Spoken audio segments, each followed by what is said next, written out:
Good morning, all of you. My name is Son Singh Rajput from Model School SEMA. You are most welcome in Ditto Academy. नमस्कार दोस्तों, आज हम future continuous tense के third part के बारे में पढ़ेंगे। फर्स्ट पार्ट में हमने इसके यूजेज इंट्रोडक्शन के बारे में पढ़ा। सेकंड पार्ट में इस टेंस के affirmative, negative, interrogative, yes no, interrogative WH type और इंट्रोगेटिव नेगेटिव सेंटेंस के स्ट्रक्चर के बारे में पढ़ा। थर्ड पार्ट में हम किस तरीके से एग्ज़ाम में इस टेंस से रिलेटेड क्वेश्चन आते और उसके अंदर correct form of the verb कैसे फिलअप की जाती उसके बारे में चर्चा करेंगे। ठीक है, तो शुरुआत करते हुए आज की इस क्लास में, जैसे कि put the verbs into the correct form future continuous tense, इसमें आपको फिलअप करना है। तो अब यहाँ पे एट 3 o'clock टुमारो, आई ये आ गया in my office, work in my office.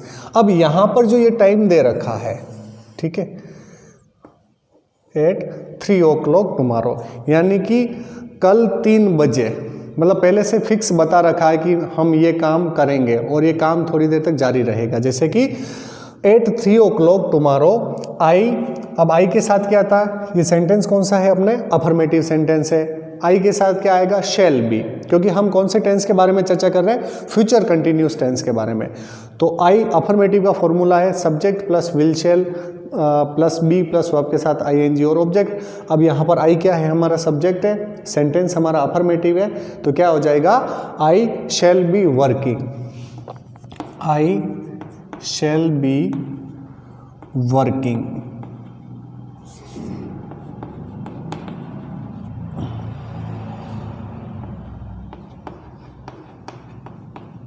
Okay, तो हमारा क्या हो जाएगा, at 3 o'clock tomorrow I shall be working in my office.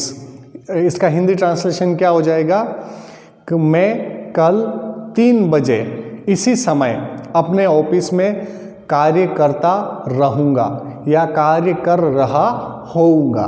Okay, अब बात करते हैं, अगला है एट मिडनाइट, ठीक है, वी स्लीप। ओके, हाँ, एट मिडनाइट, मिडनाइट का अर्थ होता है मध्य रात्रि, मध्य रात्रि को हम सो रहे होंगे, इसका हिंदी ट्रांसलेशन ये होगा।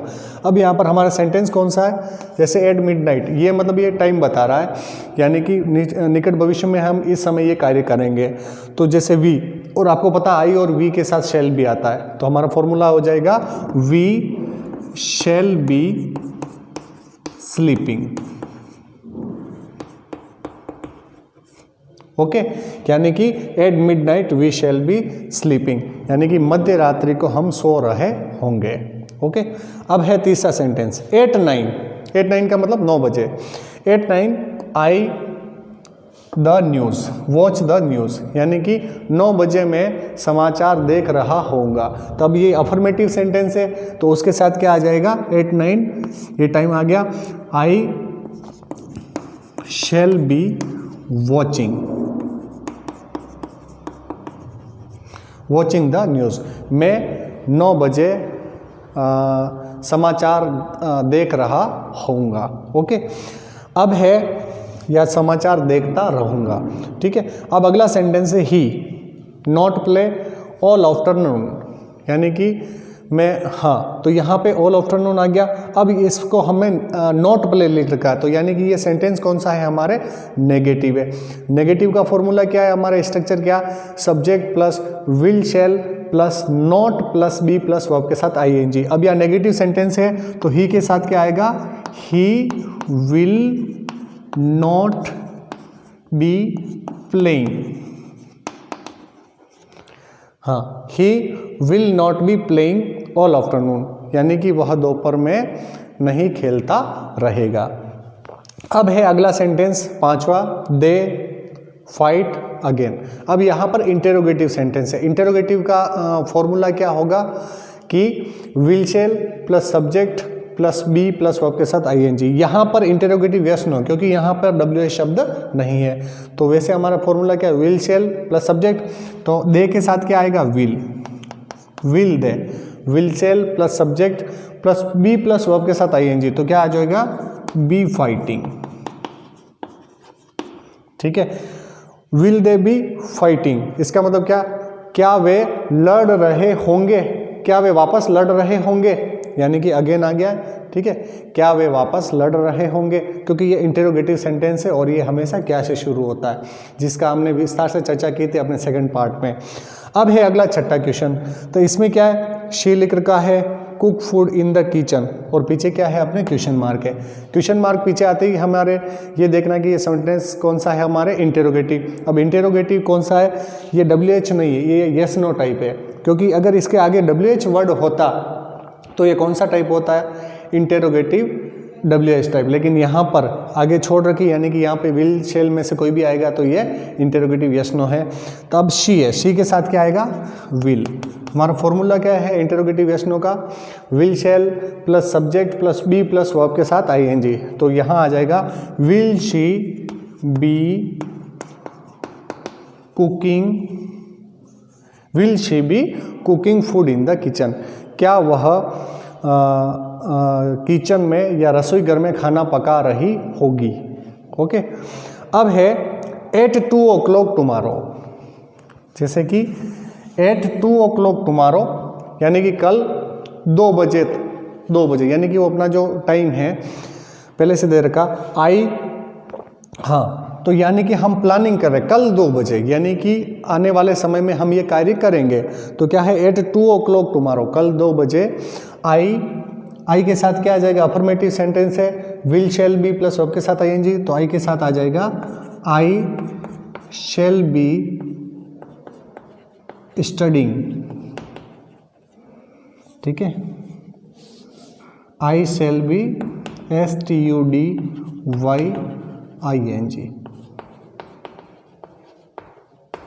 ठीक है, यानी कि at 2 o'clock tomorrow I shall be studying in the library, मैं कल 2 बजे लाइब्रेरी में या पुस्तकालय में पढ़ रहा होऊंगा, या कल 2 बजे मैं पुस्तकालय में पढ़ता रहूँगा, यानी कि ये काम मैं निकट फ्यूचर में करूँगा और वह काम मेरा कुछ समय के लिए जारी रहेगा।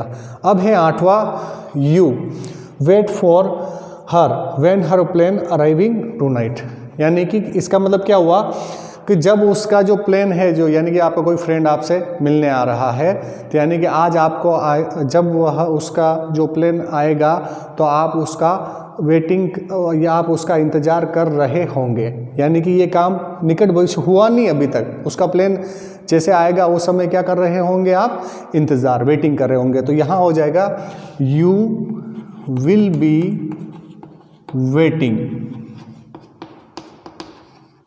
वेटिंग फॉर हर, आप उसका जब उसका प्लेन आएगा या जैसे जब उसका प्लेन आएगा तब तक आप उसका क्या कर रहे होंगे, उसका इंतज़ार कर रहे होंगे, यानी कि निकट भविष्य में आपको क्या करना है, जैसे उसका आपका कोई फ्रेंड आपसे मिलने आएगा तो आपको क्या उसका इंतज़ार करना होगा, इसलिए यहाँ पर क्या आ गया, यू विल बी वेटिंग, क्योंकि हम कौन से फ्यूचर कंटिन्यूस टेंस के बारे में पढ़ रहे हैं। अब है अगला हमारे जैसे आई, ठीक है, Jim at the meeting next week. अब यहाँ पर सी, देखो सी का अर्थ होता है देखना, लेकिन यहाँ पर क्या है, सी का अर्थ होता है कि हम उसे मिलेंगे। ओके, तो यहाँ पर आएगा आई शैल बी सिंग, ठीक है, Jim at the meeting next week, अगले सप्ताह में जो मीटिंग होगी उसके अंदर में जिम से मिल रहा होऊंगा। ओके, या उसे मिल रहा होऊंगा, यानी कि आप मुलाकात करोगे उससे, किस में करोगे, मीटिंग में मुलाकात करोगे। तो यहाँ पर क्या आ गया कि अगले सप्ताह जो होने वाली मीटिंग है उसके अंदर आप किससे मिल रहे होंगे, जिम से, यानी कि आपका फिक्स प्लान है। और मैंने बताया था जो अपना फिक्स जो प्री प्लान होता है जिसके अंदर हम कोई कार्य करने वाले हैं तो वो कौन से टेंस में आता है, अपने फ्यूचर कंटिन्यूस टेंस में आता है। ओके, अगला सेंटेंस है we play football tomorrow morning, यानी कि अब यहाँ पर जो ये सेंटेंस स्ट्रक्चर है वो interrogative yes no, tomorrow morning यानी कि कल सुबह, ठीक है, कल सुबह हम फुटबॉल खेल रहे होंगे, इसका ट्रांसलेशन ये हो जाएगा। अब यहाँ पर वर्ब फिलअप करनी, तो हमें स्ट्रक्चर क्या है इसका, will shall plus subject plus be plus verb के साथ ING और ऑब्जेक्ट। अब यहाँ पर वी के साथ क्या लगेगा, शैल वी बी प्लेइंग, ठीक है। Shall we be playing football tomorrow morning, यानी कि इसका मतलब क्या होगा, क्या कल सुबह हम खेल रहे होंगे, क्या कल सुबह हम खेल रहे होंगे, और ये इंटरोगेटिव था। तो देखो, अगर आपको correct form of the verb भरनी तो इसके लिए आपको प्रत्येक सेंटेंस का स्ट्रक्चर यानी कि उसका फॉर्मूला याद होना बहुत ज़रूरी। पहले तो आपको क्या करना है, सेंटेंस में पहचान करने की कौन सा टेंस है। फिर सेकंड क्या करना है आपको, ये देखना कि सेंटेंस अफर्मेटिव है, नेगेटिव है, इंट्रोगेटिव यस नो है, इंट्रोगेटिव WH है या इंट्रोगेटिव नेगेटिव है। उसी फॉर्मूलों के अकॉर्डिंग आपको क्या करना है, वर्ब को फिलअप करनी है। अब है अगला sentence, we not read a story tomorrow at 2 o'clock, यानी कि यहाँ पर एट 2 o'clock यानी कि टुमारो 2 o'clock यानी कि कल 2 बजे, ठीक है। वी नॉट रीड, तो ये कौन सा है, नेगेटिव सेंटेंस है, तो ये आ जाएगा, हाँ, तो नेगेटिव का फॉर्मूला क्या, subject plus will shall not plus be plus verb के साथ ING, तो ये हो जाएगा will we shall not be reading, ठीक है। यानी कि we shall not be reading a story tomorrow at 2 o'clock, हम कल 2 बजे कहानी नहीं पढ़ रहे होंगे, ओके। ये नेगेटिव है। अगला है हमारा जो लास्ट जो सेंटेंस है वो है Sonu not stay there till Friday, यानी कि सोनू, हाँ, तो यहाँ पर नेगेटिव है तो उसका फॉर्मूला क्या है, subject plus will shall not plus be plus verb के साथ ING, तो नेगेटिव है तो क्या सब्जेक्ट तो ये हो गया सोनू, तो ये इसके साथ आ जाएगा Sonu will not staying there till Friday, Sonu शुक्रवार तक यहाँ नहीं रुक रहा होगा, यानी कि सोनू कब तक, शुक्रवार तक, यानी कि फ्राइडे है ना, तो यहाँ नहीं ठहर रहा होगा या नहीं ठहरेगा, इस तरीके से इसका ट्रांसलेशन हो जाएगा। तो इस तरीके से हमने आज इस जो एक संक्षिप्त पार्ट बनाया है फ्यूचर कंटिन्यूस टेंस के बारे में, तो आशा रखता हूँ कि आपको हमारे जो ये आज का जो पार्ट आपको समझ में आया होगा। तो आप इस वीडियो को अधिक से अधिक लाइक करें, शेयर करें, और हमारा जो विद्यार्थियों के लिए यूज़फुल चैनल है डिटो एकेडमी, उसको शेयर और सब्सक्राइब करें, ताकि हम जो कोई भी वीडियो बनाएंगे तो आपको सबसे पहले मिल सके। और अब मिलेंगे अपना जो अगला जो टेंस है फ्यूचर परफेक्ट टेंस, तब तक के लिए धन्यवाद।